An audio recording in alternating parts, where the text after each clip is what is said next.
Hi, everybody. Beth here. Angel is going to be joining potentially later, or maybe not. She has a lot of food prep and cooking and stuff to do, and she has her mom's therapy to do in about 25 minutes. I think she also has to make her lunch anyway, too. But anyway, today is going to be a bit different for our stream. I am actually instead making a post that is called "You Can Make a TTRPG." Like, actually, I forgot. I already have a draft here. So if you're not familiar with Patreon, if you don't have one, whatever, one, I encourage you to start one up. Like no time like the present, right? We're going to go over to view drafts here. And we're just going to click into, oh, I didn't realize I made two of these. Whoops. Oh yeah, because one of them has a video in it, right? I'm going to finish that up later. But anyway, you can make a TTRPG. Wow, I put a lot of a lot of work into this one so far. Awesome. Anyway, I did kind of think of what I wanted to do with this. The idea of you can make a TTRPG post is basically just to show everybody what a TTRPG is and then how to make one. I feel like a lot of people are under the impression that a TTRPG is like Dungeons and Dragons, where it has to be something. There's the image. I had made this before, where it has to be something massive and huge, and like book after book after book for this single game, and you need like a table of people to play it, and just things like that.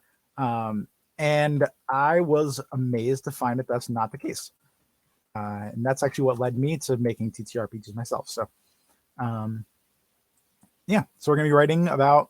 I've been making TTRPGs for about I don't know, a couple of years now, 2 or 3. Our TTRPGs are different than most people's, though, in that we focus largely on small ones. We do make a couple of bigger ones, but for the most part, we make small little TTRPGs, as small as like a business card, or there was even a jam like a couple times now. They do one once a year where you make a game, doesn't have to be a TTRPG, in a tweet. So we've done that a couple times. Bookmark jams, like that. You can make them as small as you want. So anyway, this is going to be broken up into a few different parts, and that's as far as I've gone so far, aside from already making the image up there at the top. And I'm just going to like lay this out real quick, what the ideas were. So we have part 1 is what is a TTRPG. We're going to define the 3 words. That's tabletop role-playing game, and how none of those words need to be fulfilled to make a TTRPG. I feel like that's one of the weirdest things to me about TTRPGs is that like there's only 3 words in it, right? Tabletop role-playing game. But you can make something that isn't played on the tabletop, or something that where you're not technically role-playing, or at least not as heavily role-playing as you do in something like Dungeons and Dragons, or something that's not even a game. And it could be all 3 of those things, and it's still a TTRPG in a lot of circles. There are some circles that are very into the really big TTRPGs, and they are much more like, this isn't a TTRPG, what are you talking about? But for the most part, there's a huge community of people that make things that aren't strictly any of those things. So I feel like defining the fact that it doesn't have to be a TTRPG to be a TTRPG is important. Then we're going to go through how to make a TTRPG, or actually rather what I use to make a TTRPG. That'd be things like Canva, Google Docs for planning. I use Itch to post all my games on. And then research through things that interest me and other great games, as well as SRDs. I feel like what is an SRD is another whole section of its own. Define SRDs, show people where to find them, how do you use them, and how to make one yourself. Making SRDs is something that I've wanted to do for a long time, and I just haven't made it a priority in my life yet, so it has not been done yet. But I really want to make it to where like basically everything. Oh, my heater pad turned off. Hold on 1 minute. It's still pretty cold in this room. So also my other hat is in quarantine because I wore it the other day. We went to pick up a sink and then I touched it after touching the sink. So it's quarantining for like 2 or 3 more days. But I wanted to make it to where people can hack. Speaking of which, that's really the next thing. What is hacking? Make my own SRDs for things so people can take what we've made, like the systems and things we've made, and use them for their own games. And those really cool. Ty has actually made a game based on one of our games. And I just want to see more of that in the world. Like I want to empower people to make things. I think that's super important to me. And once you've kind of gotten that foothold in this world, then it's really easy to continue it. And I think that TTRPGs can lead in a bunch of different directions, just like video games. There's people who make art. So like, their games are more art than anything. And like just the fact they look amazing kind of sells them. Not to say that they don't also have great writing skills, but just that art can pull you in right away. There's people that are just funny. Like there are lots of TTRPGs that are just hysterical. And seeing like a funny joke or a pun or something in a title is usually enough to make someone at least click onto it.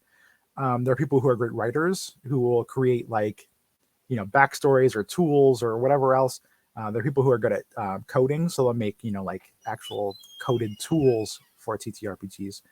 And then there's people like me who are kind of okay at all of it and know how to use Canva, and Canva makes things easier too.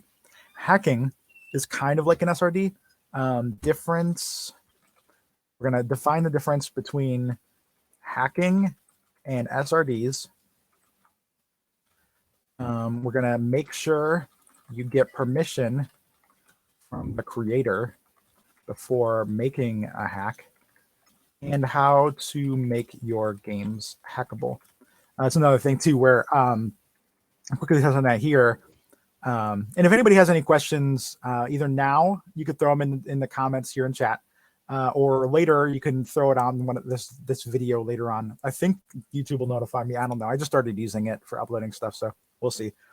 But the difference between hack and an SRD is an SRD is basically like it stands for system reference document. So basically it's a document that kind of explains how you can use the system in your own game. A hack is just, here's a game. I like the system in it. I want to use it. A great example of that is I went to Japan once. It took me a minute to find. Oh, I actually did go directly. It's usually it comes up with a Reddit post and then that links to it. So there's a system in here where you're basically storytelling, like you were in Japan once, and you kind of met up with other people who have also been in Japan, and you're telling stories of what you saw or experienced or whatnot there. But there's a long story about how first, actually the person in the comment right here, Lucky Newt Games, Laura, had hacked that game and went to Japan once. Even though if you look, nowhere on this page does it say you can hack it. Like it's just a little description of the game. But if you really like something, you can reach out to the creator and just ask if you can hack it. And sometimes people will say, yeah, and you can use it. You just make sure that you give credit where it's due. Like if you can, put it in the game or put it on the itch page or both, depending on what the creator wants. I like to do both anyway, just because I think it's cool to give people credit anywhere I can. Like anyone who comments on, like honestly, if you ask questions here, I'll put your name on the, you can make a TTRPG post. In fact, I'm going to write that at the end, credit anyone who asked any questions. So that way, people who are going to ask questions are going to help me write this with their questions. We'll get credit too. So yeah, the difference between a hack and an SRD is basically you just like a system and you make it your own. In that one, for instance, I think that, this uses cards, and I'm pretty sure that at some point she changed it to dice, and then it got changed to cards and dice, or I don't remember exactly what happened there, but like basically even just the idea of liking that the way the game works is you in this one you get a card, and then whenever you repeat something a certain number of times, the game ends. Like here, you can see an ace is took a tour of the Ishia chocolate factory or visited a theme cafe or restaurant. You choose one of those two when you pull an ace, and then the other player, next player pulls an ace, would do the other one. And then when that happens a third time, I'm pretty sure that's what ends the game. Again, it's been a while. But if you decide, hey, I'm gonna use dice, so this would be 1, 2, 3, 4, 5, 6 or whatever, or 1 through 20, I think is what Laura did. Then the third time a number is rolled, the game ends. You can just decide, like, hey, I don't want the game to end after 3 rolls of the same thing. I want it to end after the second one. So that's up to you. It's your game. So yeah, that's the difference there. I think that basically I wanted to also guide the reader through making a TTRPG, including different possible challenges and guidelines. Things like the minimalist TTRPG jam. What else? The book, this is a business card jam, and I can't remember what it's called. Tiny Library, business card games, single page TTRPG jams, etc. Maybe even, I can't remember what the name of it is. I'll have to look it up later, but whatever it's called, where you make a game out of a tweet, etc. Okay, so now we have our basic outline. At one point, I'd like to write a book about this too, but I honestly don't know that I have enough content for a book. I've never written a book. I also was a book reviewer for a long time, so I know how bad a book can be when people self-publish things, and I don't want to fall into that trap of like, I am such a brilliant woman for writing this book. Like, you need to buy it. I'm the best, that kind of thing. And I'm not saying all authors do that by any means. There are a lot of books that I reviewed that actually were genuinely great, even though they were self-published, or from people who are incredibly humble and just, they love the art of writing. But there are always people who in any field are just like, people make money writing books. I'm going to write a book and I'm going to make $1 million. And then, I'm going to be the next, I don't know any big authors, and I'm definitely not going to mention what's her name that made the Harry Potter series. But,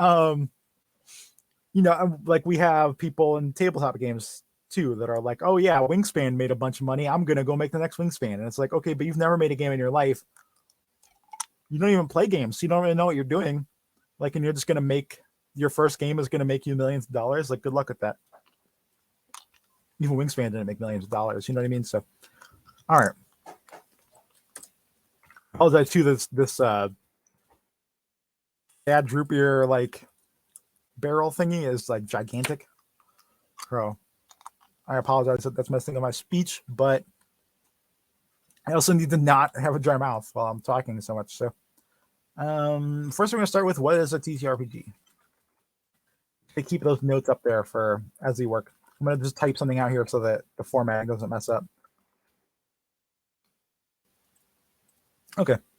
A TTRPG, or let's go with TTRPG, stands for Table Role Playing Game.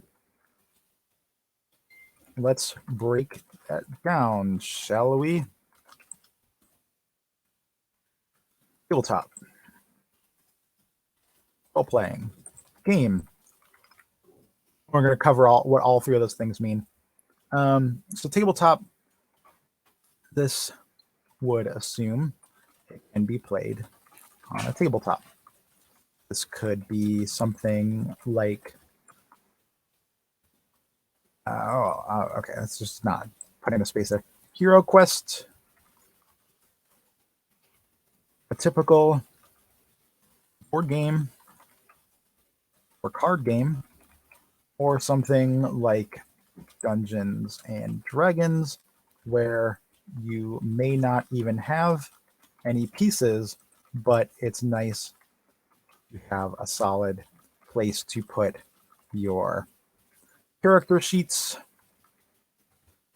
and the books. you use throughout the game. I'm gonna just do underline this so it's more clear that these are different things. Role playing, you are taking on the role of someone else. This could be a fantasy character or just someone who has their life put together better than you do, or worse. It's up to you. Different genders, different ages, different social status, different abilities. All fair game.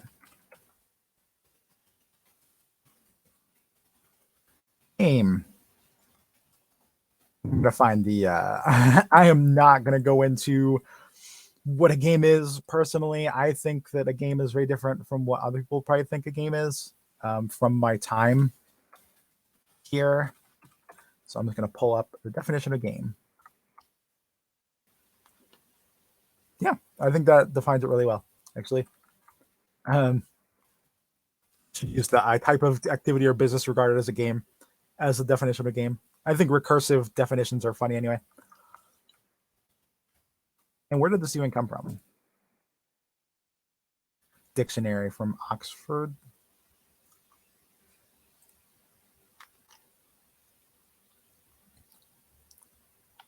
Oh yeah, super helpful. Let's go to dictionary.com then, shall we?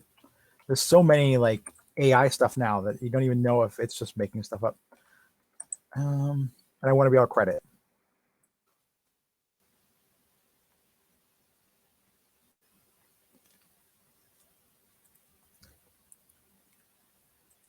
There we go. That's actually a little more detailed anyway. It, according to dictionary.com, a game is a competitive activity involving skill, chance, or endurance on the part of two or more persons who play according to a set of rules, usually for their own amusement or for that of spectators.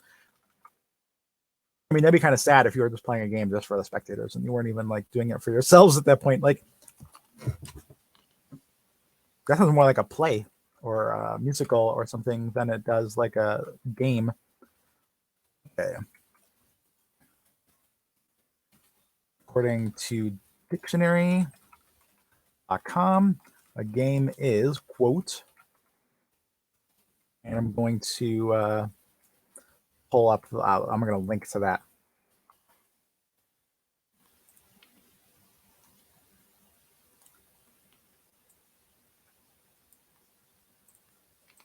Again, I like to allow people to find things on their own as much as possible too. Like, I'm not some kind of, this isn't some kind of like super professional like essay or something, but it's still nice to give people credit where credit's due. Oh, way to go, Grammarly, pointing out something wrong with dictionary.com. Well, not wrong, but unnecessary. Okay. However, games often, I'm going to say TTRPGs often break a few of these rules. It can be solo because it says two or more persons. It might not be competitive.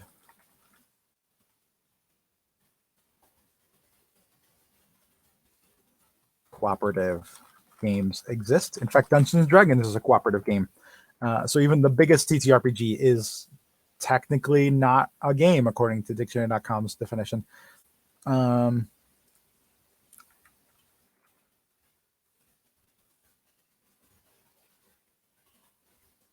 I'm not changing solo to sold. And I have a third point, so we're not going to put an and there. And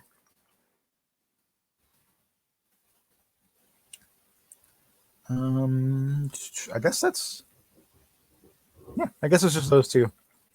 Because all the rest of that's fair.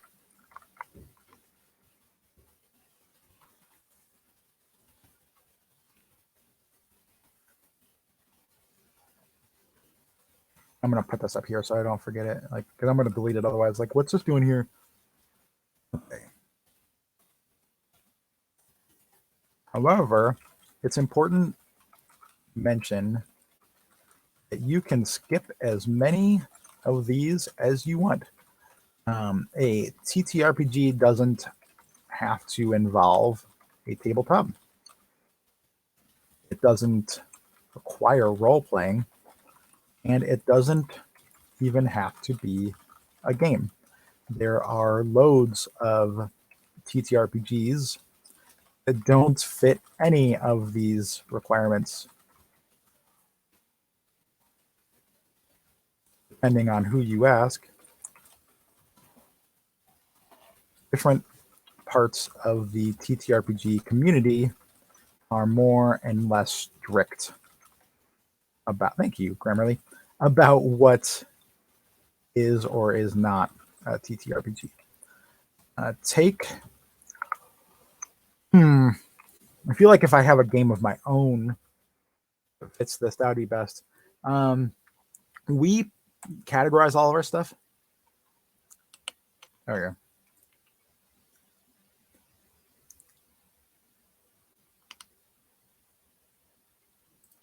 The Winchester document is actually a fair example of that.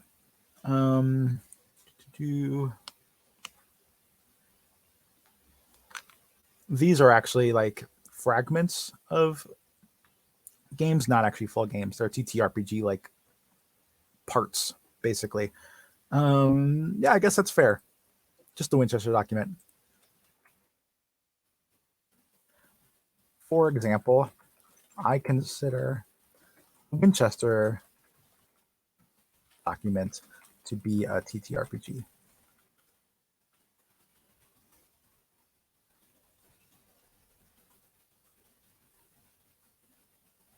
In the Winchester document, you play as someone who has been cursed to die if you start writing anything and don't continue, thank you, writing until a timer runs out. Let's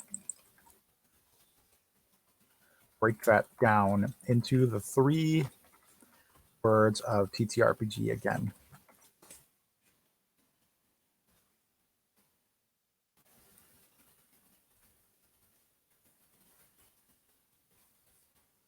Tabletop. No tabletop is required or even part of the game. Game, in quotation marks. You can play this while walking on your phone or a portable notebook.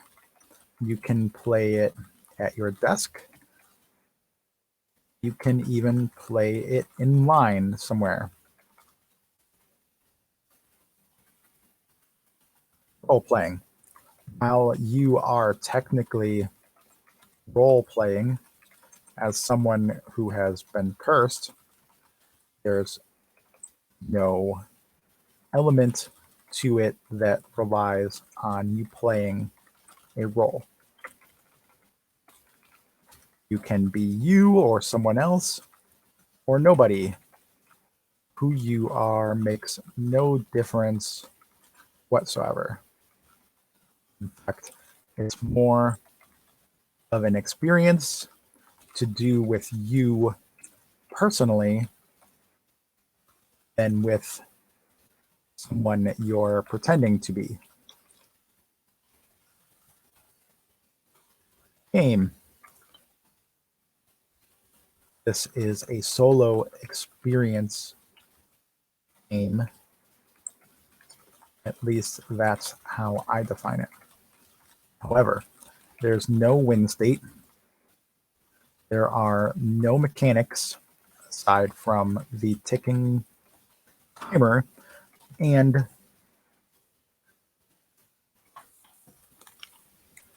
I guess that's it. I don't know, I keep trying to do like sets of 3 things, but then there's like 2.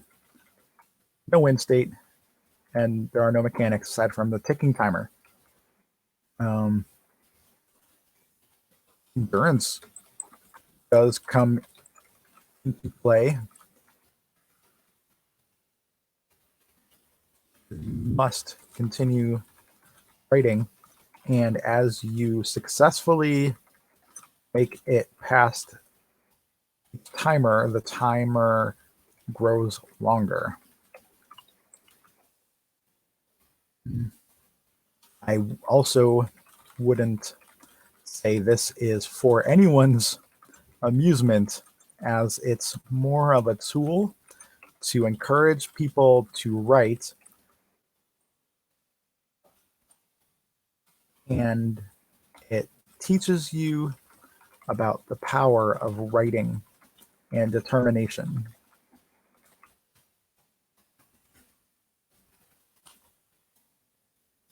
If you handed the Winchester document to anyone, they would assume it's a weird homework assignment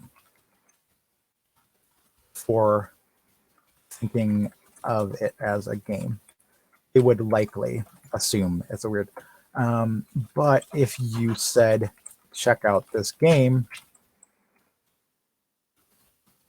then handed it to them, they probably wouldn't argue that it's a game. Herein lies the magic of a TTRPG.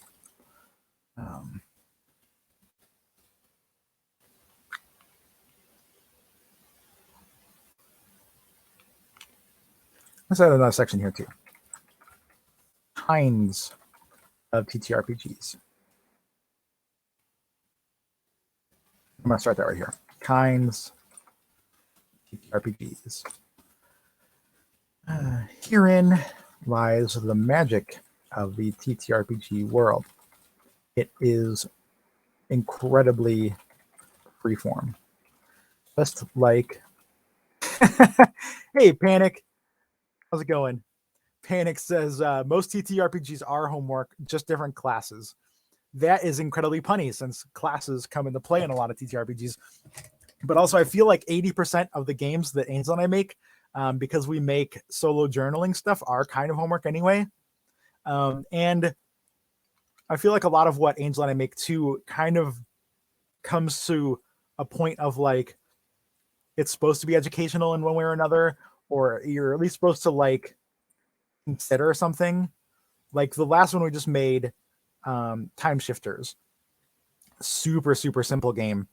You just roll a die and then you kind of act out what it says. In fact, let me pull it up real quick so I can show people.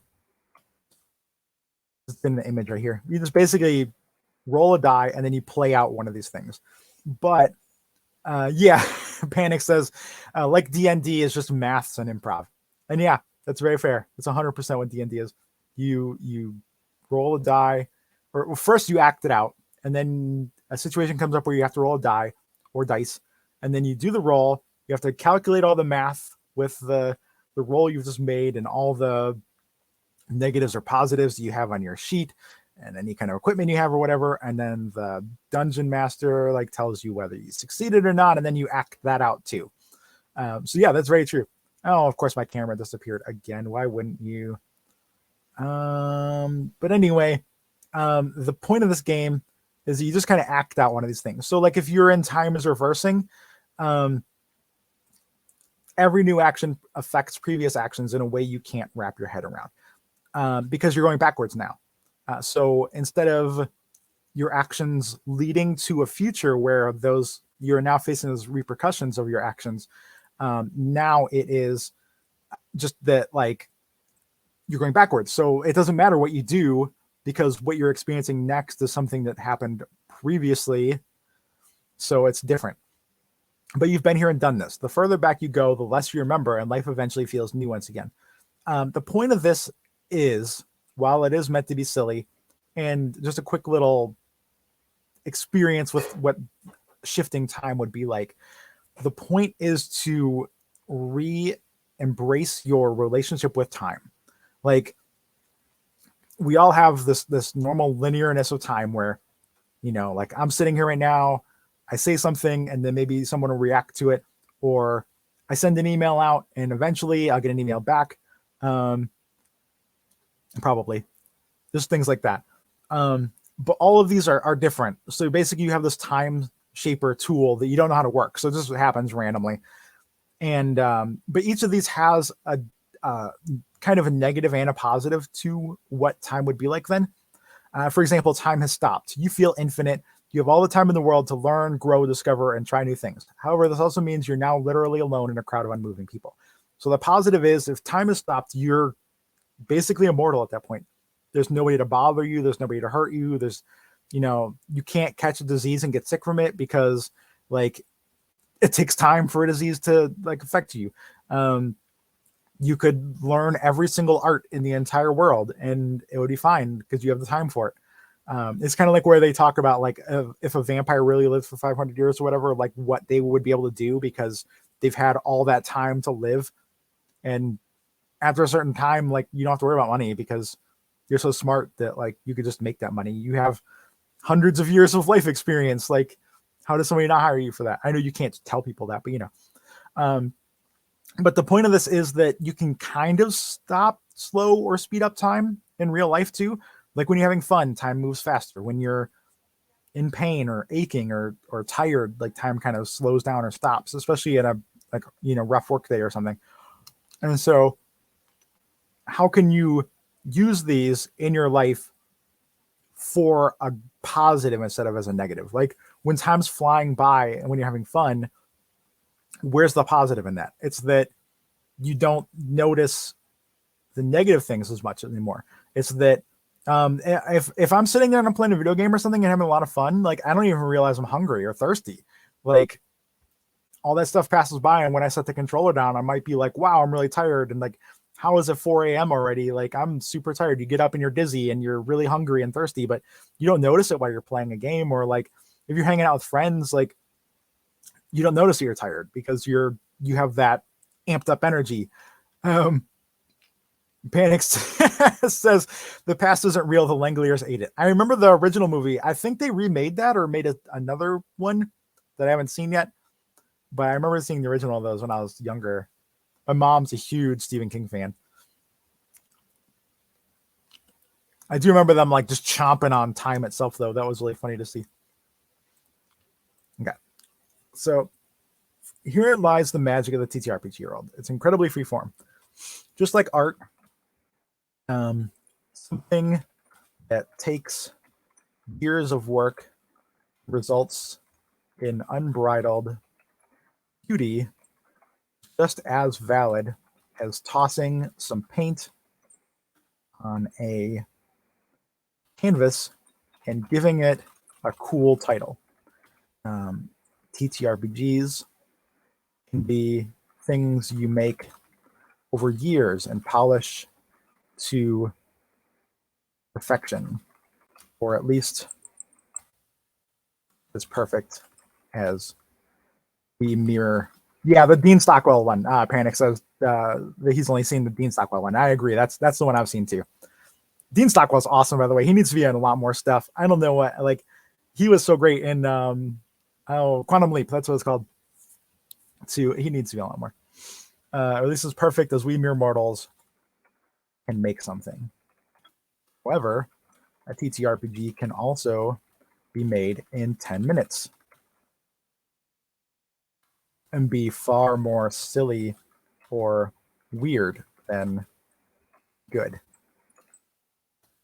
Here are some types of games that you may not know about. I won't go into what do you call those? Like what's the word for it? It's themes and mechanics here. Just the more unheard of stuff. I'm sad that Canva used to have here where if you click this and it says body, it used to say heading. There used to be a subheading and it used to be quote. Now it's just heading and quote and body. So I guess for now we're just gonna, and there's no like bigger or smaller. So we just have those options and that's it. So I guess if I just like underline bold, that'll differentiate. They just changed that like within the last week or so. So it's been fun keeping up with Patreon's changes. Panic says Al is like a fashion icon for me, and I totally agree. He was for me too back when I originally watched it, and it's funny because it's also Quantum Leap. I gotta look it up now. Quantum Leap new cast.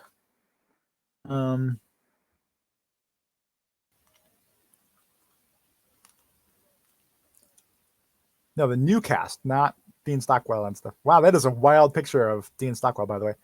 Okay, here we go. Let's go to IMDb. It's fine. Got to chase the squirrels when we find them.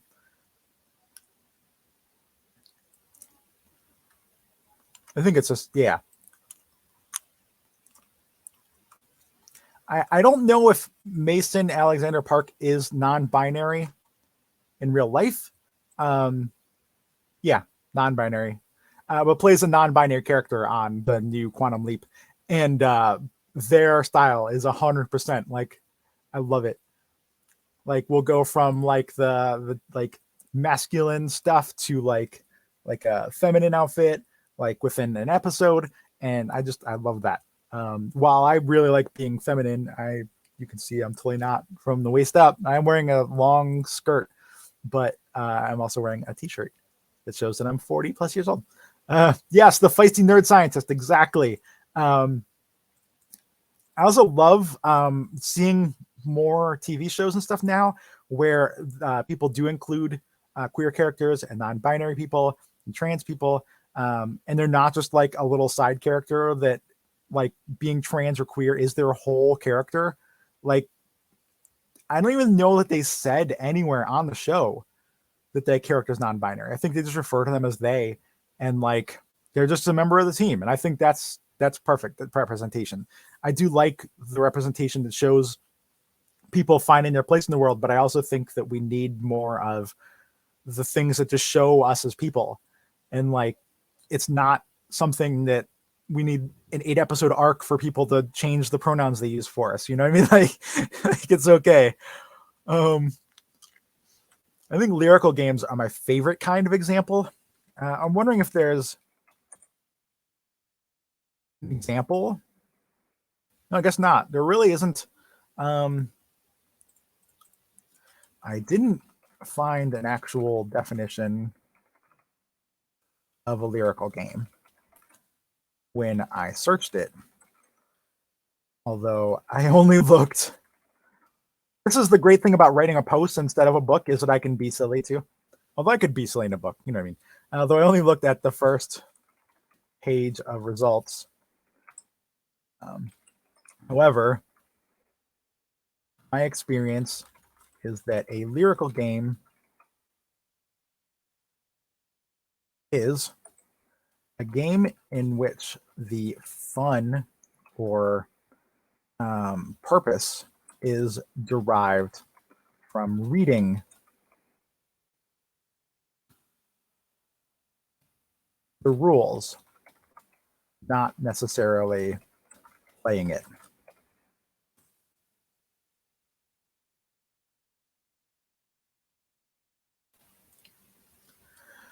For example, take a nap. And I'm going to pull up Take a Nap here and download the image for it. Actually, no, I've got that on my computer. Hold on. It was taking a minute. I apologize for the boringness on screen for a couple of moments here while I find it, but I will make stuff up to talk about along the way. Okay, so I'm in my tabletop folders. I'm in the done stuff. Of course it's not there. Why would it be there? Why? Oh my goodness. Maybe it's not under done. It's under. No, it's not there either. Fine. I'm just gonna. Oh, there we go. I have a whole business card thingy instead. Okay.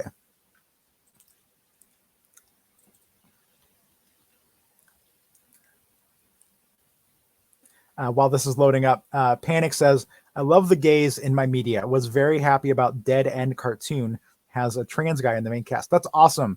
I think that's one thing I kind of went from, and it's weird to say this. I know I am privileged in even being able to say this, and that not all trans people are any kind of privilege whatsoever. Trans people face all kinds of hardships, are more likely to be assaulted or killed, things like that. So I know that me even be able to say this is from a place of privilege, but I feel like I went from one place of privilege, which was like straight white cis dude, to another one with trans women, because I feel like trans women are shown a lot more in media than non-binary people or trans men are shown. I also feel like trans men and non-binary people, at least from what I've seen, have a lot more struggle to explain who they are. Trans women will get looked at weird, sure, but like, especially non-binary people are like, well, they isn't a pronoun that you use for people, or that's plural, just all kinds of excuses not to do things. And I don't understand it at all, like whatsoever, but I would love to see more non-binary and trans man representation in things, definitely.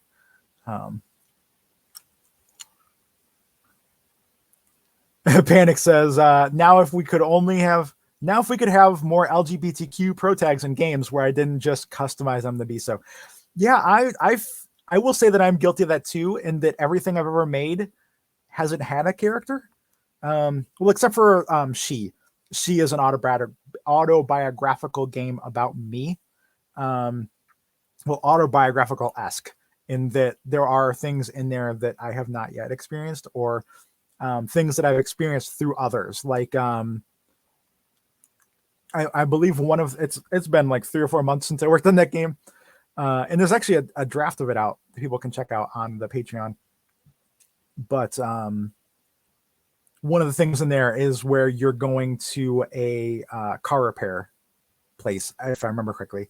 And while you're there, like, they don't talk to you as a trans woman. They talk to the guy that you brought with you that's just hanging out. And that, like, a lot more about cars than the dude does. And the dude even says that repeatedly. That's actually based on a similar experience that Angel and I had, where Angel and I went to a repair place before I was Beth.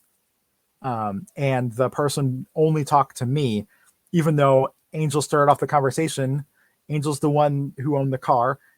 No, actually, it was our car. Anyway, Angel's the one who talked to them. Angel's the one who said she was good with cars. When they started talking to me about it, I said that Angel is the one that was good with cars, and I don't know anything that they're talking about. And yet, simply because I'm a dude, or was a dude back then, again, do not use that kind of language. If you're watching this at any point, don't say that a trans person was something. We all have our own phrasing for that. I personally consider that I was a guy before I was Beth, and I always will have been. But some people just didn't know, or some people always were a woman or a man, and they just discovered it later in life, which is 100% valid too. So don't just assume that you can say that about people. Yes, I would love that too. Panic says, like, I want a dumb actiony Just Cause or Nathan Drake style game where the pro tag just happens to be trans. I think that'd be awesome too. In fact, I think it would be awesome too if it was like the original Metroid, where like you play the whole game Metroid and you don't even know until the very end. And I think it's only if you beat it a certain way, where she takes off her helmet and she's like a woman, and like, but that's not touched on at all in the whole game. The game is just her running around, doing her thing. And you don't even know till the very end of the game that it's a woman. And I feel like that would be cool. Like, it's just some kind of comment at the end, which makes it clear that they are trans, but like only at the very end. I think Celeste, the video game, was like that, where I haven't played it, but from what I've heard, there's not really any mention of Celeste in the game being trans. But the creator has said that she is a trans woman in the game. So it's not really something that's brought up or, made a deal of. But although I also just in part want somebody in one of those Just Cause or Nathan Drake games that would have a trans person, just to make a single joke about like that they identify as an attack helicopter and then just getting shot like 500 times or blown up with a rocket or something. Um, I think that would be funny. I don't know if that's the healthiest thing to do, but I do think it would be funny. Um, oh, sorry, I didn't pull up the Take a Nap page. I'm going to link to it here. Um,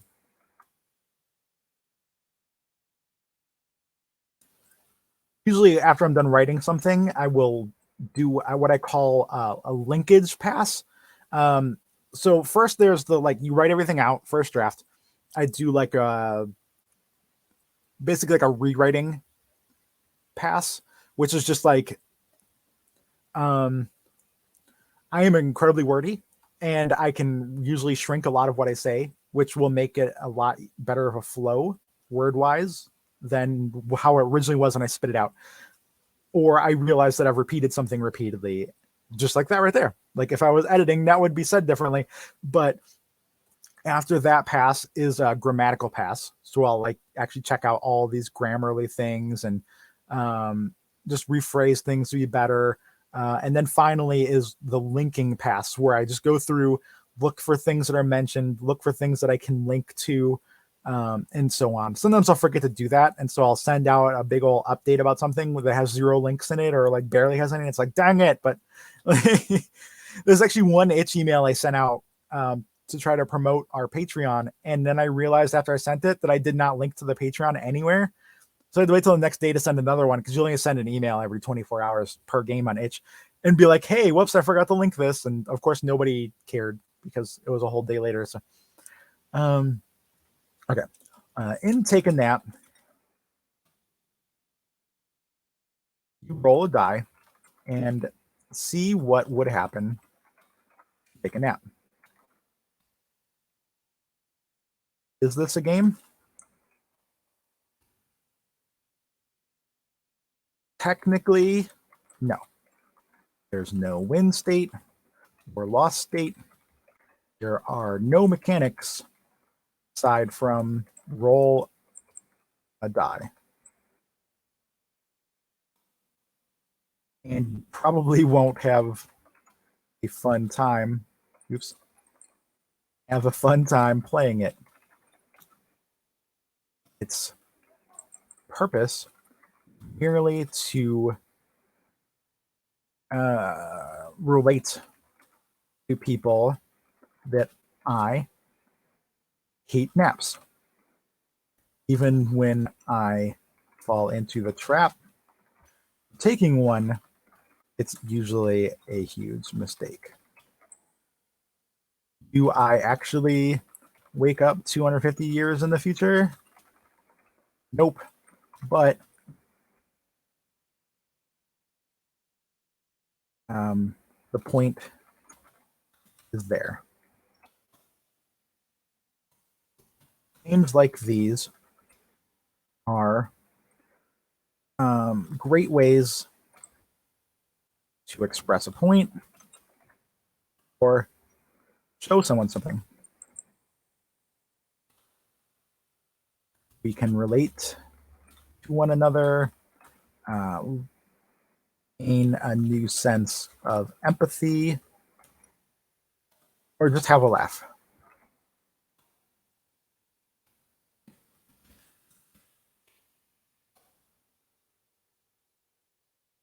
And yet, these are considered themes in many circles.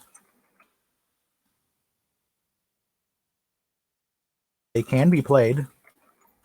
They can be won if you consider having a good time win, and you can learn a lot from them.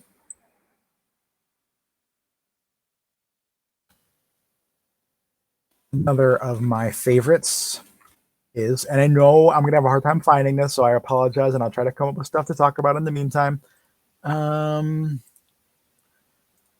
So the game, ouch, there's like something in between my toes. Hold on 1 second. Like, I think it was a splinter or something down here. Ouch. Somehow a piece of candy, like little tiny fragment of a hard candy got down there and got in between my toes. Anyway, I think it'll be in my library as something that I've rated, but it's going to be quite a bit down. So Um, Also, if you notice here, of all the 199 ratings we've given, they've all been 5-star. This is because, from what I've been told, giving anything lower than a 5-star rating actually damages uh, a game instead of helping it. Like, which I think is ridiculous because to me, a 4-star rating is still really great. Like, if it wasn't for learning that and somebody rated my game a 4-star, I would think that's incredible. I'd be super happy if somebody gave me a 3-star rating. But like, um, the fact that that's how it works, I guess. If you're going to review other games, give it a 5-star. Panic says the real prize was knowledge, and you said that at 420, at least my time, so that's funny too. Do the game has something to do with William Shakespeare, and Hamlet. I think it's called Hamlet now that I think about it. Um,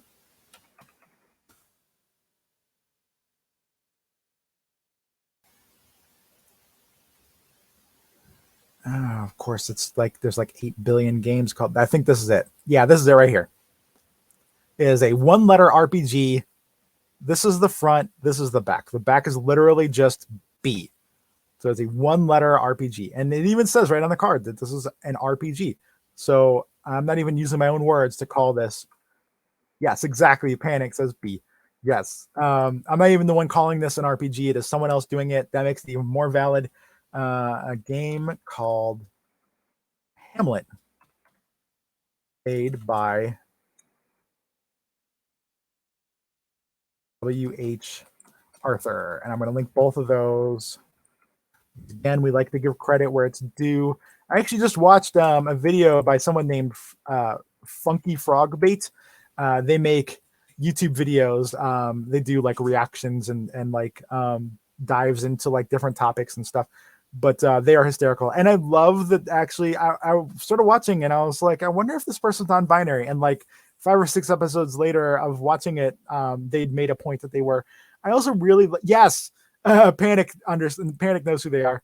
I also want to take on the energy that Funky Frogbait has. I've watched like 30 or 40 other videos now within the last few weeks, where they will refer to themselves as a boy or a girl or a mom or a dad, like basically just all the gender, but also they use they them pronouns and will like stand up for themselves about that. And I think that's incredible. I think that that's the most powerful thing you could possibly do is just have like all the gender. Like, you know, right now I'm being a good boy, and then maybe later I'm being like a silly girl, or you know, like reverse that. You can be a silly boy and a good girl, whatever. Like, but just I think that's awesome to just have that kind of energy to you that like this is who I am right now. Like, doesn't matter. Um, Weirdly, this is a weird topic to dive into. I've always wondered if I was just a little bit gender fluid because I always feel like when I'm angry or like frustrated, that feels more like a masculine energy. But at the same time, I think that a lot of that it just has to do with the fact that we are taught as we grow up and stuff, that those are masculine things. To be angry, to be violent, to be those things is masculine, and so it's probably just that in my system that I'm working through. And honestly, does it even matter? Like, not really. Like, I like she, her, and I like being a woman, and I feel like I am one, and now I'm legally one. So, like, I'm not going to undo that just because I get angry sometimes. Oh my goodness. Panic says it's my turn on the gender. Yes. You get to be player 2 on the gender system. Um, Let me also pull up um, their page, view all by, so that I can link to this too. And yes, Panic is exactly right. Ladies get angry too. And I think that's so awful that like, and it's something that I've not only heard a lot as jokes and memes and also frustrated things, but like have seen a lot in life too, especially doing customer service, that a guy who is being like angry or frustrated or whatever else is just, just powerful or just having a moment or just boys are being boys or, a million excuses. But if a woman dares to use a tiny bit of even just standing up for herself in a calm, polite way, she's being difficult or she's, like hard to work with or whatever else. And it's like we excuse it when it's a guy because it's just, a guy thing. But like, yeah, we think we need to normalize women standing up for themselves and being angry and being frustrated and everything else. Certainly plenty of reasons for it. I'm learning that ever since I've become one myself. Panic says, I'll use the third party controller with the gender. That's right. Screw the like company made ones. I need an image from this. And I'll just steal the front here. So I'm just gonna save this. Save image. Hamlet.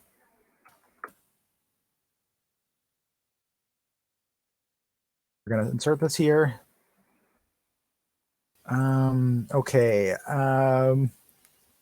Everyone's gonna get to see what I do when I am familiar with W.H. Arthur. I don't know W.H. Arthur's pronouns, so I'm going to demonstrate what's done when I am not sure about someone's pronouns. First, we're going to go to their page and see if they specify there. There we go. Yeah, my name is Arthur. He is the first one in English, so I'll use he. Have a good time at work, Panic. I hope that you. I hope work goes okay for you. So I'm going to use he pronouns for Arthur, and I'm just going to specify that here. I like to get into those kinds of things as quickly as possible so that it's clear. Arthur came, or I came across Arthur's name long while ago, and it's always been a favorite example of mine for what a lyrical game can be. Not only does it look great and fit the theme of Hamlet perfectly, it's a ridiculously tiny game. It's only one letter. You can probably guess what that is, but check out the itch page here to learn for yourself. And we're going to link to the itch page one more time for that, so we can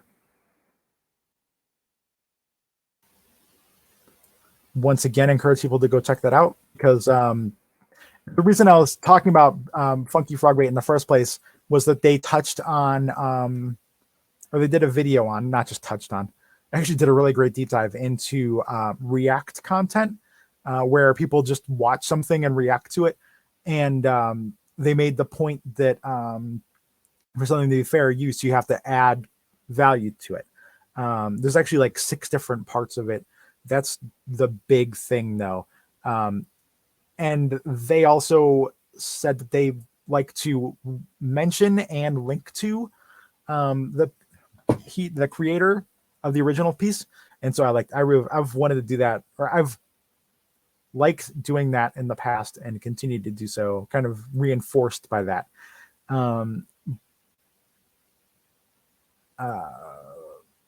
So just like to do that wherever possible. In fact, speaking of which, the image below, he made the image below comes from the itch page. Okay. It also helps make my point that he considers, or that he calls this, a one-letter RPG. This hasn't been disputed, despite the fact that it's literally one letter. Are you role-playing? Are you playing a game? Is a tabletop involved in any way, shape, or form? Definitely not. But it qualifies. I totally agree.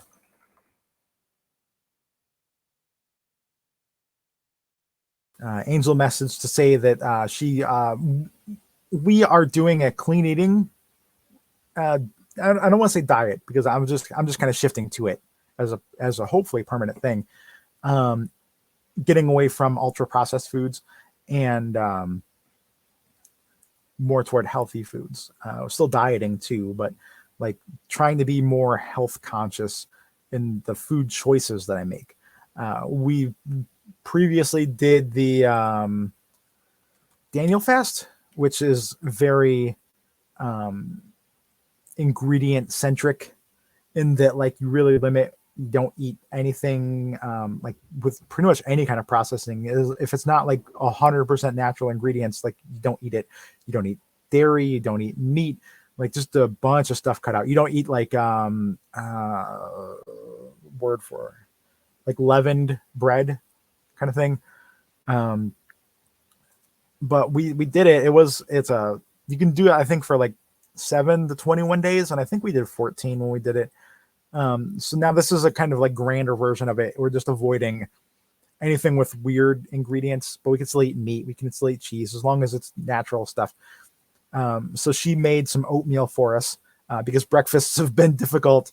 The bacon we used to use doesn't qualify. The wraps we used to use don't qualify. The egg beaters even that we used to use don't qualify. They do make egg whites that are just pure egg whites in a carton that we'll be buying from now on, but the egg beaters, which tasted a lot better, do not.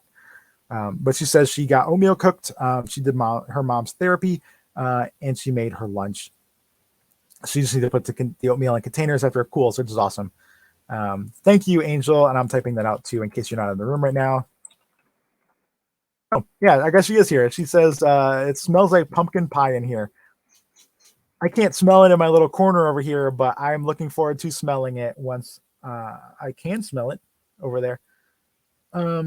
Angel, do you have any particular RPGs? She says I put pumpkin pie spice in the oatmeal, which yeah, we did that last time too. We actually have like it's a pumpkin pie spice that's that was Daniel Fast approved, and that like it's just like a few different spices and no like preservatives or anything. And that stuff really helps with a lot of different things for giving it flavor. Oh, also Daniel Fast would not allow sugar. So you can't do pumpkin pie spice and sugar in something. We can now though on what we're eating. Well, I'm going way off on a tangent here, but just as an example, here's what we ate today for breakfast. This is an app called MyFitnessPal. I think I'm gonna look that up. Pretty sure it's MyFitnessPal. Yeah, it's MyFitnessPal. Right. No, it's MyNet Diary. I take it back. I used to use MyFitnessPal. Angel still does. I use MyNet Diary because you can scan stuff. But yeah, breakfast was a couple of packets of grits with water, of course. We did technically they don't qualify for the clean eating, but we had veggie grillers crumbles in there. Those are like meatless meat basically, but they do have some things in it that are processed pretty heavily. There we had 50 grams of red sweet peppers, some oil, and a slice of cheese in there. Then for lunch, we had leftover gaucho casserole. I had some tortilla strips, which don't qualify, but we do have chips that do. I put a little bit of 0% Faye on there to use like sour cream. And I put some tagine in that. Tagine like covers a world of sins for sure. And then I had, which does not qualify, strawberries and cream Dr. Pepper, so I could have some caffeine. We're not 100% dedicated to this way of life, though. We're just doing the best we can. We have a bunch of food to get through still, and I feel like anything that forces you to get away from the things you like is doomed to fail.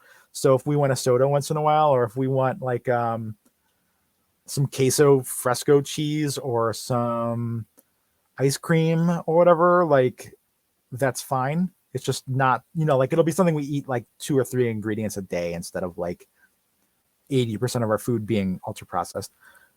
Yeah, Angel, I was asking if there were any particular TTRPGs you wanted called out in you can make a TTRPG. So far, I have talked about what a TTRPG is, kind of defining tabletop, role playing, and game, and then kind of explaining how it doesn't need to be any of those 3 things. And then I went into the kinds of TTRPGs. I started with lyrical games, which I used Take a Nap and also Hamlet, the TTRPG by W.H. Arthur, where he just has the letter B on it, which I also didn't realize it actually says on the game itself. He calls it a 1-letter RPG. So it actually worked as a perfect example anyway.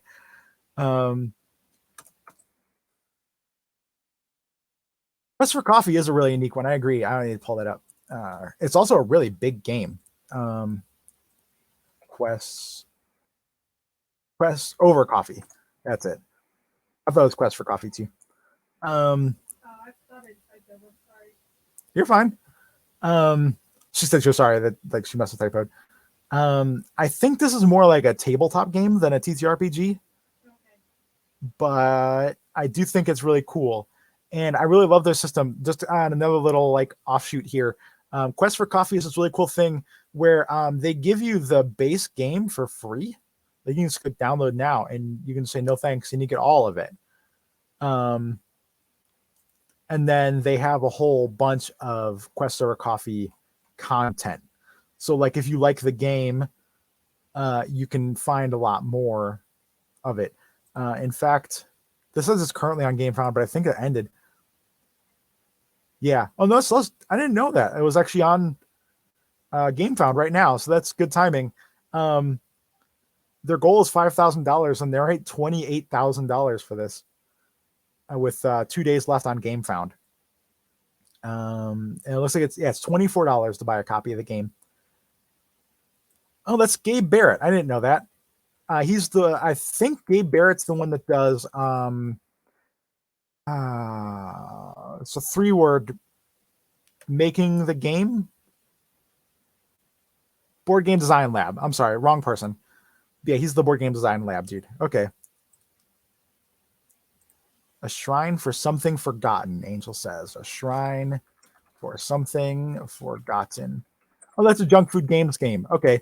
That's been one of my favorite journeys, seeing that. Chris, who runs Junk Food Games, was originally just a standard tabletop, and I don't mean just as in like there's something lesser about tabletop games, but was strictly, I guess is the better word, a tabletop creator.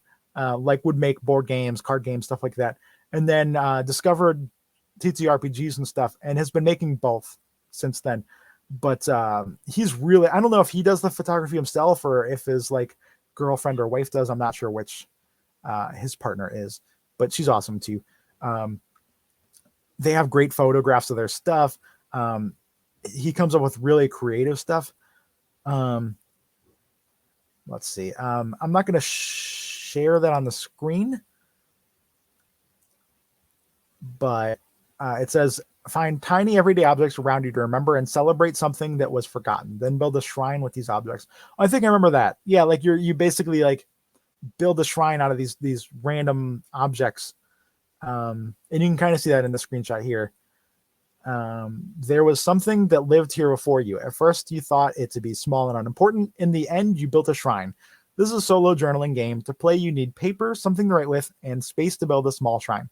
So like even just like my laptop space here would work, except then I'd have to move it every single time I grab my laptop. Find a handful of tiny mundane objects. Pick them on instinct. When you collect one, answer one of the prompts on the next page in your journal. These objects all held special meaning to the forgotten thing. Do your best to remember and celebrate what was forgotten. Angel says, it's hard to pick one from Junk Food Games. They have a lot of really clever things. I totally agree. Also, Chris is let me throw a link to Chris's page here. That's me that typed that out, not Weird Draft Games. It's just that I don't have space to run Twitch on at the same time. But that's his page.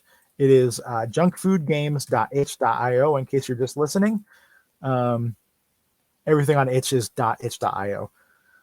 So that's it. But you can see here there's a lot of different games that he's done. I want to say, I think at least Bones here, if not more.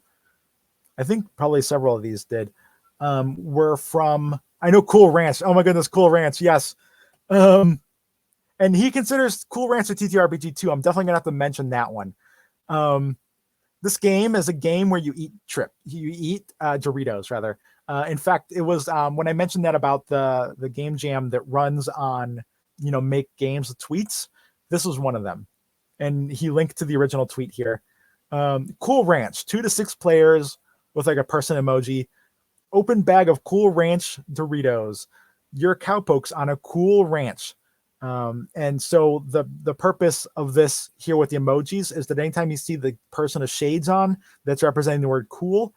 Anytime you're seeing the cow, it's representing the word ranch. On a turn, describe what you did on Cool Ranch today. At least one person must think that was cool. Eat 1 Dorito +1 every time you say cool or ranch. Be less cool as bag empties. Once empty, game over, and the ranch is not cool. But you can see, like, just replacing the words cool and ranch with those emojis makes this into something completely different. And I mean, are you role playing? Not really. Are you playing a game? Like, I guess. Is it something that you could purposely like break the game with, and your story could just be like, describe what you did on Cool Ranch today. I ranched so much at the ranch, and it was so cool. I had the coolest of times. It was so cool at the Cool Ranch, and like just for that, I would get like 9 chips, right? Because I said the words cool and ranch, because there's not really any mechanics to it. But that doesn't mean that this isn't an incredibly valid, awesome game. Because while this may be very minimal in its gameness, it, like, just at first glance, it's inspirational, right? Because you're seeing you can make a game in a tweet in the first place. For another, you're seeing that you can make a game with emojis. Like, I don't know what, 10 to 20% of this game is emojis, right? Especially once you're replacing them. There are mechanics. Someone else has to think it was cool. What's the standard for them thinking it's cool? That's up to every single person. Like, if Angel just decided she didn't want other people to eat chips that day, she would just say everything was not cool. Like, someone could tell the coolest story ever, and she'd be like, nah, not cool. You don't get chips. But like, then someone else could just want to get their bag of chips. Like, maybe there's 3 of us playing, right? And I don't want to eat chips. I think Cool Ranch Doritos are delicious, but maybe that day I don't want to eat Cool Ranch Doritos. So I'm just going to say everything else is cool so that I get fewer chips, because everybody else is eating more chips then. But just this with tiny little framework here, we have so much game to it, even though it's not really a game at all. And then Chris made it into a full game on itch here. And what I like about him, and I feel like we need to go back to this at some point too, maybe, I don't know, we give away a lot of community copies on our stuff anyway, but a lot of people do this where the game is $1, but there are community copies on here, so you can get them for free. And he adds 5 copies every time it's purchased. We used to do that, but we both share the same account, so there are times where like Angel will check the notifications and we'll handle it. There are times where I'll check the notifications and handle it. There are times where like she'll check the notifications and handle it. Then I'll look in there, think one's not handled, and rehandle it. And it just gets really complicated with a lot of different purchases too. Like, we don't necessarily get a lot of sales. It's maybe like a game a day or something on average, maybe a couple a day. But when we run a sale, we get a bunch of sales. So like that gets really complicated. And especially on a busy day when like, hold on one moment.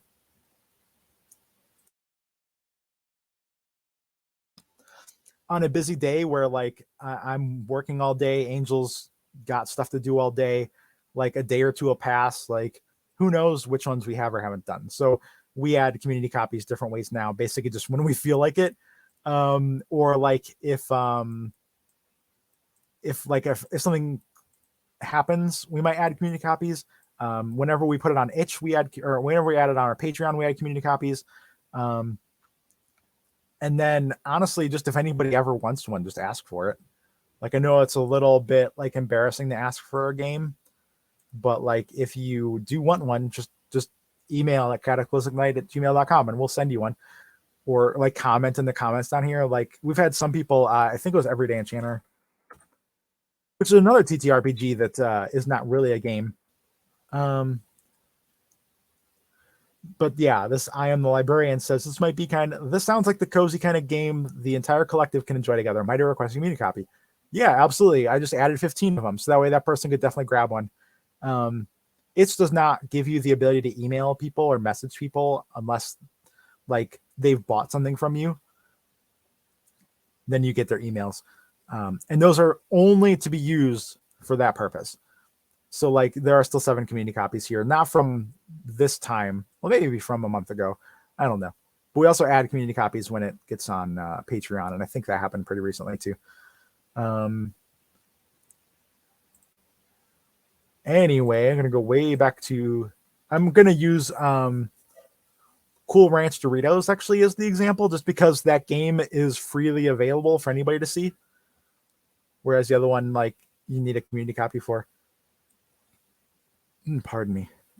And it actually says the TTRPG right on the page thing here. So, finally, Cool Ranch from Junk Food Games is another excellent example. Actually, I don't think I'd call that a Cool Ranch. Isn't really a lyrical game. It's a storytelling game. I want to call it that. Storytelling games. I think that's another great place, or another heading for a type of game. And I think the next one's going to be experience. I'm just going to call them. This is the term that Angel and I use for this, but I'm just going to call it that here too. IRL experience games. Those are games like Everyday Enchanter. I'm just going to type that out. These are games that are meant to be experienced more than played.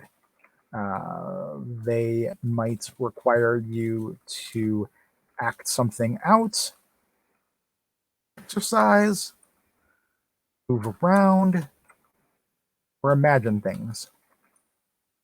Use example of Everyday Enchanter here.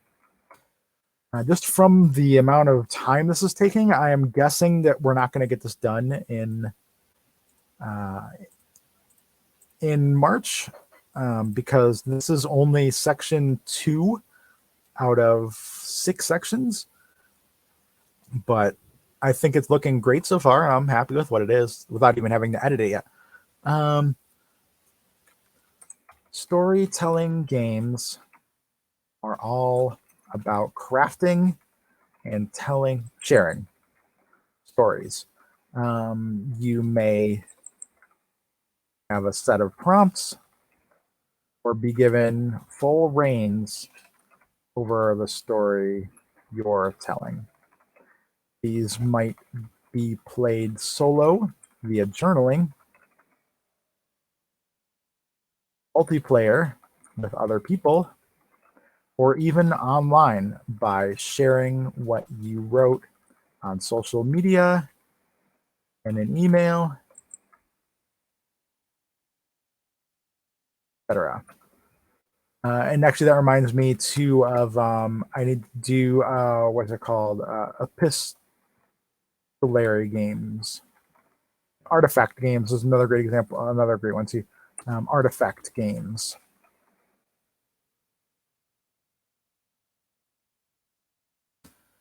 Okay, so just a quick summary of what those things are here for the people watching. Storytelling games are games where you tell stories.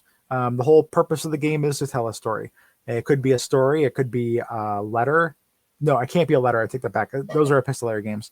It could be a poem. It could be a play. It could be literally anything. but the purpose is that you are writing something. Like I'm gonna make journaling a whole separate thing too.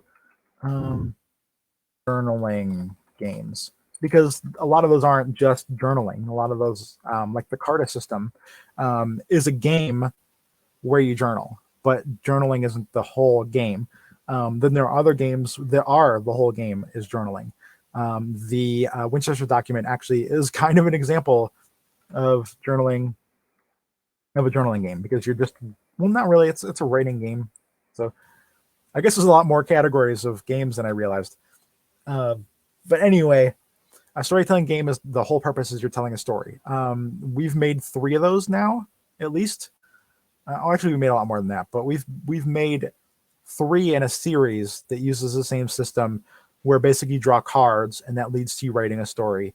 2 of them are poetry writing, and then the third one is you're telling a winter tale. So like, something to do with winter or snow or magic or whatever to do with winter. An epistolary game. Hold on, I need a cough drop or hard candy. Pardon me. My throat is so dry right now. Oh my goodness. No, I'm good, thank you. I have water over here. I just haven't drank any of it yet. An epistolary game is a game where you write a letter. I'm writing one right now, or finished it, technically the first draft for Zenuary, where you're writing basically letters to a loved one that may or may not ever receive them, but that's kind of how you cope. And it's also the primary mechanic of the game, in that what you write in that letter is based on the experiences of what you do.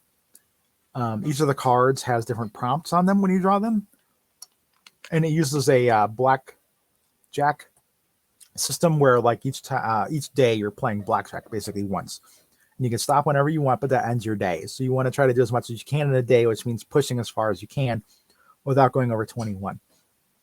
But I think the fun twist on that, and I need to make sure that it's emphasized when the game is complete, is that your letter doesn't have to be what happened. You're going through these things throughout the week, but like, if I go through my whole day right now, and at the end of the day, I journal about it, I'm not going to write down every single thing I did. I might write about a couple of the big moments. I might write about how I feel or how I felt earlier in the day. I might write about something I thought of.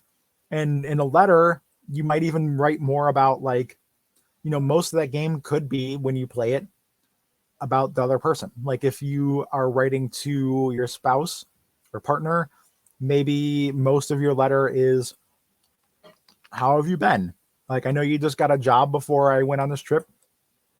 I hope the job's going well. Like something like that. It could be little inside jokes and things that partners generally have with one another.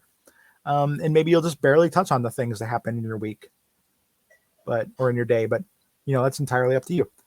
A journaling game is a game where you journal. I touched on that already, but you're either, the game's focus is the journaling, where like it's kind of guiding you through prompts and then you journal it, or like I mentioned, the Carta system, where you're given mechanics to a game and then you journal throughout. The Carta system is a fairly simple system where you have a set of cards that make a grid, and then depending on the individual game, you might have like health or stats or whatever. But the goal is you're traveling across these cards, and each card has a specific prompt to it. Something was going to happen on it. And then after that, you journal about it. And you could journal a sentence like, I found a cave, it was cool. Or you could write, 10 pages about, like I entered a cave, which was, like I immediately smelled the petrichor of, like, the air, because it obviously had just rained.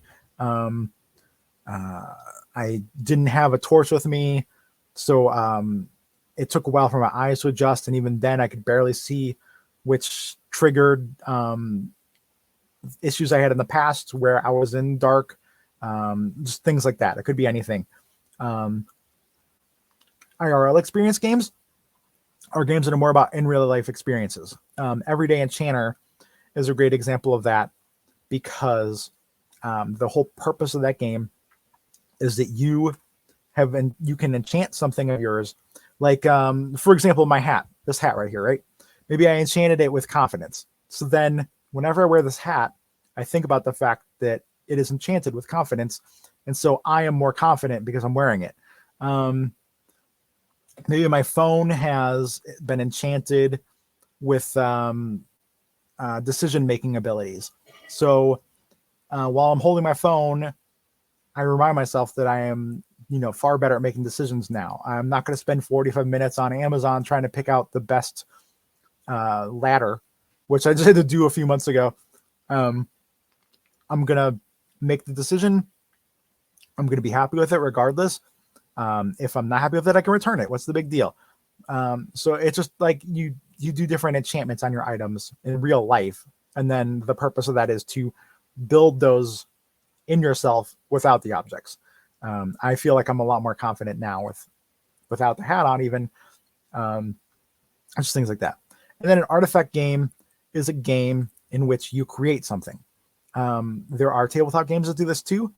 A lot of things like roll and writes. If you're familiar with the game Cartographers is a great example of that, where you're writing a little map basically as you play the game. You're filling in with like forests and mountains and plains and rivers and whatever else. I don't think it's rivers actually. I think it's like fields. But in an artifact game, you're creating something. In fact, the game that Angel mentioned, I'm going to make a mention of that one here too. That was A Shrine for Something Forgotten. Because you are creating an actual physical shrine to these objects. A game where you go around photographing something could even be considered an artifact game because you are creating the photograph. But generally an artifact game is something you're making that is physical. So if you were to print that photograph or like hang it, there are games where you take like a jar. This is just full of course there's no slits, so you can see it, but it's basically just cinnamon candies that are in there. But there are games where people will take a jar and you like fill it up with positive wishes or maybe some of your favorite trinkets or even just random objects you find on the ground outside. And then you attribute some kind of meaning to those objects so that they feel more special and powerful in your jar. Angel's actually been wanting to make one for a while now where you attribute like a history and stuff to just some random thing you found on the ground outside.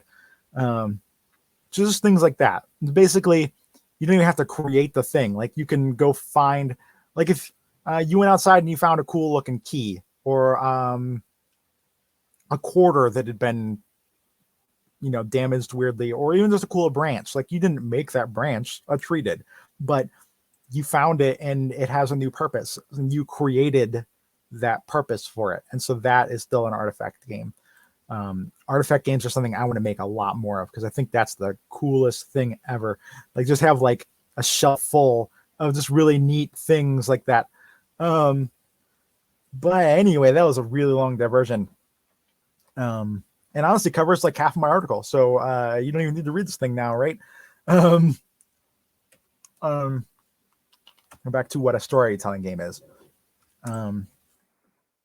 Either way, the result of such a game is a story, poem, song,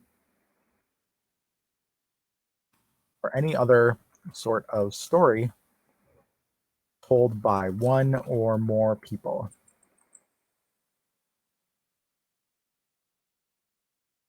I actually wanted to add that. You may cooperatively tell a single story at a time, or each player may make a story of their own. Or both. Maybe everyone writes their own story. That actually gives me an idea for a game too. So like if you were, let's say, and I hesitate to do this, but I think the Bible is a great example of this. there's the book of, like different people, and a lot of them touch on the same events, but they all have slightly different takes on them because each person is experiencing them themselves. So the idea here would be, maybe 4 people have gone through some kind of event, and or how many players are 1, 2, 3, 4 people, doesn't matter, 10 people, and everybody's writing their own experience. So kind of like a witness game, but not necessarily to a crime. It could be a meteor went through the sky, or something like there was a gender reveal party, right? Something just absolutely ridiculous at a gender reveal party where something blew up and like the sky was full of smoke or whatever. And so maybe one of you plays as the person who organized the party, one of you is an attendee, one of you is just some random passerby who happened to see it, one of you is a police officer who had to show up, one of you is I don't know, like a hospital worker, like an ER person, like an ambulance worker who comes by and picks up somebody who got injured. And so you're all telling your story of what happened at that event. And then there's one person who takes all of those and makes it into one cohesive story that captures all of it. Because obviously the person who attended the event isn't going to let it slip that they forgot to do something that the police officer might, very much stress on, but the police officer isn't going to touch on the fact that this was a special day for these people and all that stuff. They're just going to be like, I had to come out here and I had to work. I won't go that political, obviously, like with a gender reveal party, but just some kind of game like that sounds interesting to me. Even if it was just 2 people, like, one person bumped into another person. And so both of you are telling your story of like if Angel and I were to play. Oh, hey Angel, sorry, I just saw you were. Hi Angel. Hello. So if Angel and I were both playing it, maybe you could both bump into each other. And so the game is me talking about, like, I was having a rough day, I bumped into her, I didn't mean to explode at her in rage, but I totally did. Like, even though she's a stranger, like, and then maybe her side of it would be that she was having a really depressing day and being yelled at by some stranger for something she didn't even do on purpose. Like, I'm the one that bumped into her and the other way around, like, made her day much worse. And so there'd be some way to kind of combine those two into one story. Either way, the result of such a game is blah, blah, blah, told by one or more people. Some examples include Cool Ranch from Junk Food Games is a game in which you eat Doritos. You eat Cool Ranch Doritos. In fact, the entire game can be found in a tweet. I'll link the tweet. I don't know what happened to that page. Oh, I do. It was over here. I don't know if you heard me, Angel, but I actually found another place for a shrine for something forgotten. I'm going to put it in the artifact games. Okay. So I'll be touching on both of those games from him. I'm not quite sure where you're at on the article, or I could help suggest things, but I'm just defining the different types of games that there are. okay. I've got lyrical games. If you can think of any other kinds besides these, definitely let me know. Lyrical games, storytelling games, epistolary games, journaling games, IRL experience games, and artifact games.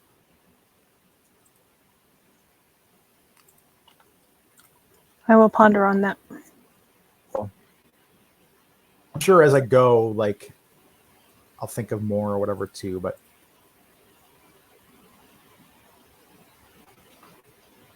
the goal here is to tell a story about what happened at a cool ranch. And you get to eat one Dorito. Of course, thanks for making me capitalize that Grammarly. Plus one more for each time you used the words cool and ranch. Pardon me 1 second.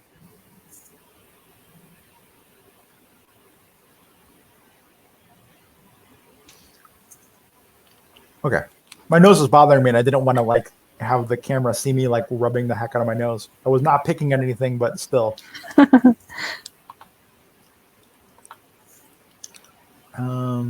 Oh, my music has gotten not great. Hold on. There we go. Okay. Oops. I need that back. There we go. Okay. You get 1 Dorito plus 1 more for each time you use the words cool and ranch. The catch is that at least one other player must think your story is cool for you to get any Doritos. Is this a game? Barely. There's no explicit definition of what constitutes cool, and you only win by eating lots of chips or lose by not eating lots of chips. However, this is one of my favorite examples of storytelling games for many reasons.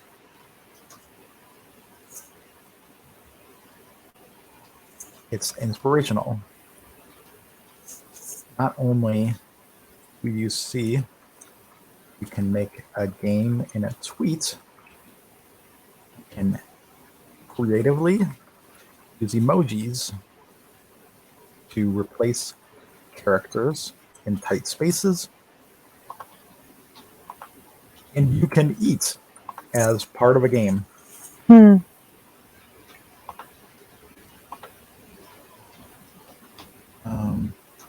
It's hilarious. I challenge you to not think Cool Ranch is a hilarious game, both in concept and execution. The adorable emojis, the hilarity of telling stories about a cool ranch with absolute freedom, and the challenge of, and the strict challenge of making someone else think your story is cool. It's massively open to interpretation.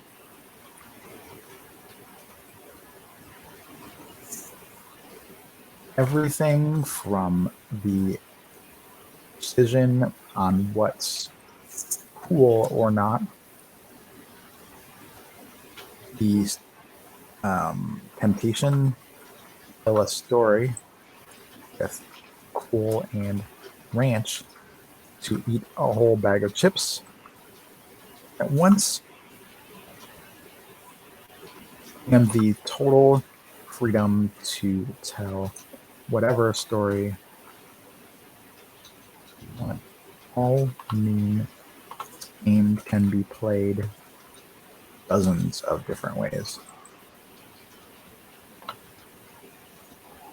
want to any chips yourself. Tell the worst stories you can, and tell everyone their stories are cool. Want to hoard chips for yourself?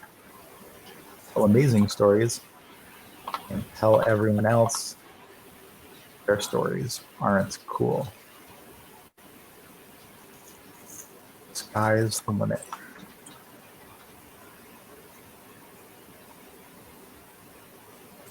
I need an image of Cool Ranch here. I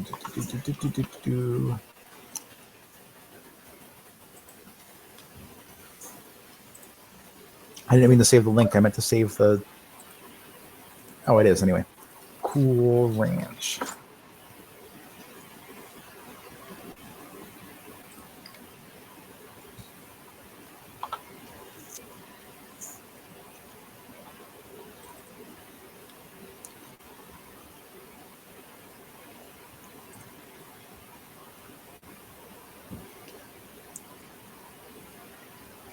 this definitely has me more excited to look at other people's games more in the future because I think it's like cool to like shout out cool games.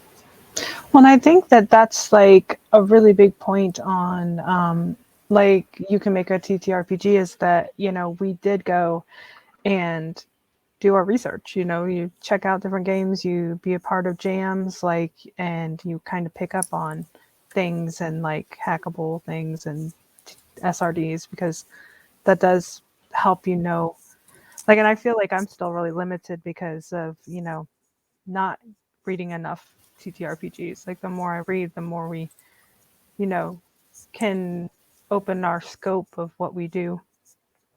Yeah, I totally agree. I think it's really cool to like check out other people's stuff and be like, oh wow, these are great ideas. I Just also think it's inspires really you, yeah.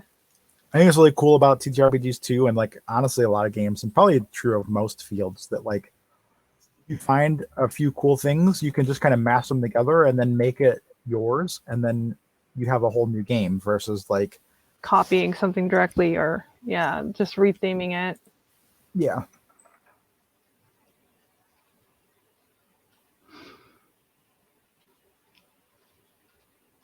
Winter Tale is my own game, and in it, you write a winter tale of your own. You can use elves, Santa, snow people, the North Pole, whatever you want. That's meant to be. You draw cards to get categories of prompts, but are free to, oh yeah, and you're told whether what happens is good, bad, or up to you to decide.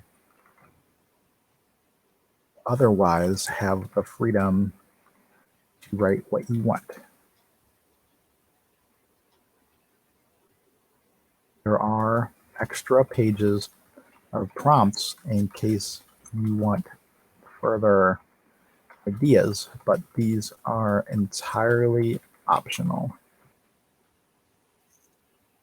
Um, Intertale is a hack. Learn more about hacks later in this article. I want to say blog posts. I like blog posts more. Of two other games we've made. First, I need to link to a Winter Tale.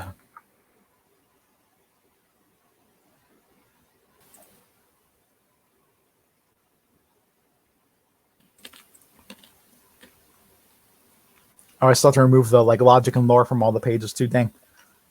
Oh yeah, I was going to do that for you, but you said you were going to replace it with something else, and so then I couldn't do that because you were going to. Oh, that's funny. I don't even remember what I was going to replace it with now. I I don't think either. I think I was talking about just like an image that says like join our Patreon, but Right, instead of having the Patreon thingy. But the pages still have all that, so I mean, we could get rid of it and then put it in there. I think it was just so that you knew the place with the HTML. yeah.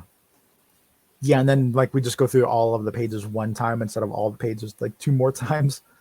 Right. So, do you want me to remove them at some point, or do you want to leave it and do the image? I honestly don't know yet. Okay. Probably remove it and add something else, but I also don't want it to be there for, like a month or two because we're so busy with other stuff. It might just be better to just remove it and then because I honestly feel like we have so much on our pages anyway that maybe just That's removing how it I and felt. yeah, and then not replacing it is better anyway. Well, because we already link, you can read more about it here or whatever. So if you have an image and then have the link too, like it feels like it's like we still True. need that section. Yeah, and it would get really annoying if we had to also like link to each page, like each game's Patreon post from that image, because then we'd have to like click into that and change on each one too. Yeah. So yeah, that's like fair. Okay, so two games that are also used the Winter Tale thing are On Poetic Tides and Light Years in an Instant. You link. I do like now that anyone who's watching can see that when you hit link, whether you hit save or cancel, well, I guess when you cancel it doesn't jump anymore. But if you hit save a link, it used to before whenever you added an image or a link, you would get thrown all the way back to the top of the page. Which on a post like this, you can see we're only on the second out of 6 sections, and I already have to scroll down this far to get back. So that gets really annoying when you're putting a bunch of links or images in. So I'm glad at least that's better. It just threw me a screen up, basically. Winter Tale is a hack. Learn more about hacks later in this blog post of 2 other games we've made, On Poetic Tides and Light Years in an Instant. Both of these use the same system of drawing cards and getting categories of prompts to write about, and both have you writing a poem instead of a story. Yeah, I do know that when I started out writing those things, because I had done a couple things, for board game-esque things and helped you a bit, but I hadn't really done the TTRPG thing because the game that got into the Hava contest and that kind of thing, I took the lead on doing that one from the bits kit that we got, but I hadn't really done a lot of TTRPGs because I really hadn't read a lot of them or gotten into that like you had. And I think the first one I did was This Is Fine. I hacked your coffee one, Yeah. Cup of Joe. And then I think it was the hack 2 on Poetic Tides that I did. Light Years in an Instant. Yeah. And I think after that I did I went through the Stargate once, which hacked I went to Bourbon, Indiana once. I think I did the Bourbon, Indiana one and then the other one, but I'm not positive. But I mean, I did start with hacking a few of the games. I did help Lucky Dude and Rochelle had done that Eldritch Pets one with the second guest system. So I started messing with SRDs with that, and that's when I tried doing the Inner Critic with that SRD. So then it wasn't a hack, it was using the SRD for that. So there was times where I referred to other games, that use that SRD to kind of, get a feel for it. But I didn't hack it, I used an SRD. So it is cool to go through and be like, yeah, my first ones were actually hacks of your games, and then I started on SRDs and then started doing other things. Yay.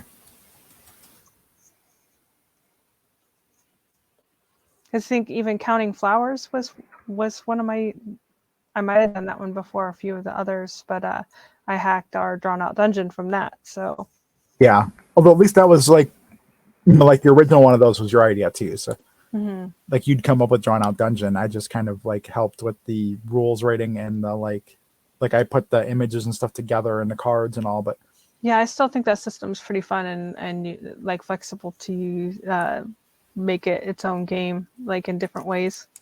So I think that was neat too. Yeah, and I still really want to get. They have on Screen Top, I guess, there's a limit now unless you pay for it. You can only have 3 games at a time out there. But I would still really? love, yeah.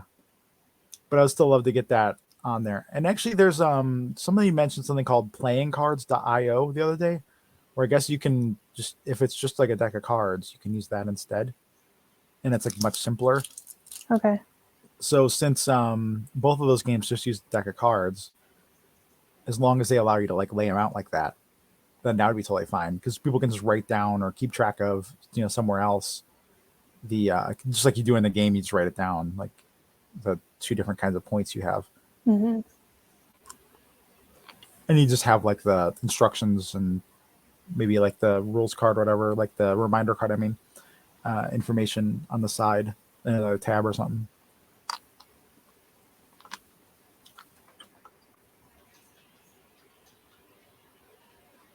Jeez. I'm being so nice and I did link it there. I'm being so nice and linking everybody else's games, but then not linking my own. But I did.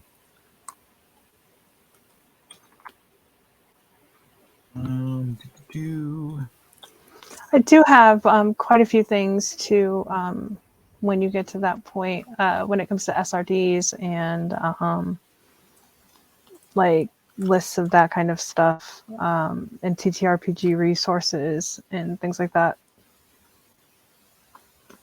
Like I have links to those for you. Yeah, that's cool. Thank you. I appreciate that because I'm definitely going to get to that point.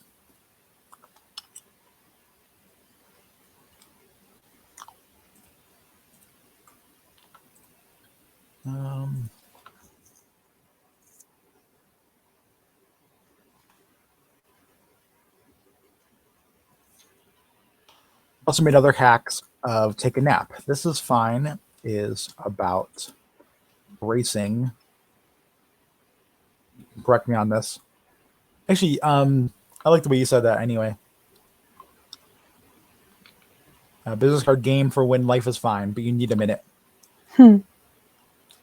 Is for when life is fine. You need a minute.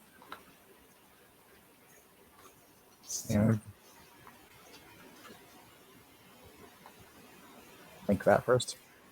And have a cup of Joe is for what happens with a drink of caffeine instead of yeah.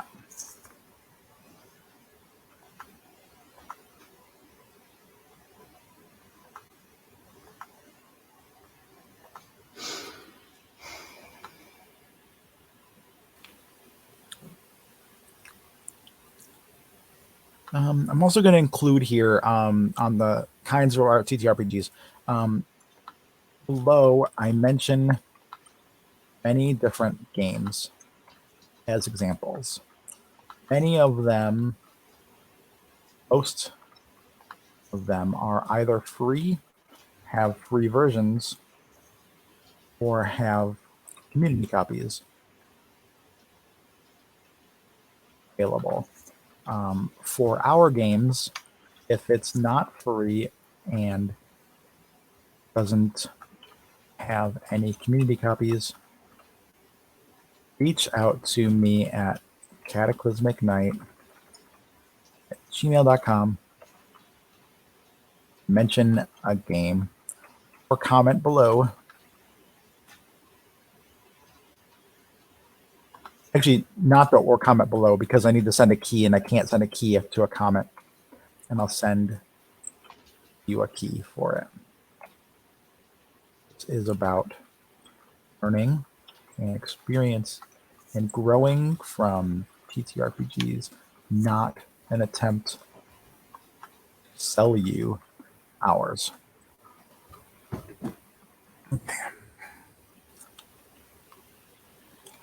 Okay, so that's the lyrical games covered, and that is storytelling games covered. I think that's a good stopping point, honestly, because the next thing is like epistolary games, and I'm gonna have to do some research on that one, since I only really know of the one that I made. I know there are other great letter writing games out there. I just don't know what they are. So I think that considers today done. Depending on how tomorrow goes, we might be here tomorrow. I don't know if we're cleaning or not. It depends on if Angel's mom has a doctor's appointment or not. She does. She does. Okay, cool. So yeah, we'll be cleaning. It might not be as long though, because we don't have like as much to do. And it depends on how much Weird Jeff Games work I have. If any. I don't know if I'm gonna get any. Carla's on a vacation at the moment, so she's still working, but she's working less. So I'll probably have fewer emails. But it's also an interesting crossroads moment for Weird Draft Games in that 3 campaigns are almost fulfilled. One of them is close to finished fulfilling, and another one just finished on Kickstarter. So I'm getting lots of questions about all 3 of those campaigns from multiple different directions. So we'll see how long that takes and everything. And then part of it too just depends. I've been waking up late lately, like 10 o'clock in the morning instead of 9. And I know both of those are late compared to a lot of people, but still. So it just depends. We might be here tomorrow. We might not. We'll definitely be here Thursday and Friday though. So working on this some more. Hopefully, we'll finish this before the end of March, and if not, hopefully early April. But this is my number one focus until it is done, because I promised it would be done in March. So, do you have anything you wanted to say before we take off, Angel? No, I know I haven't been very talkative, but I think you covered things. Well, thank you. And yeah, I've been talking a lot, so it's understandable that you haven't been able to say much. But so yeah, have a great day, everybody. We'll see you again another time.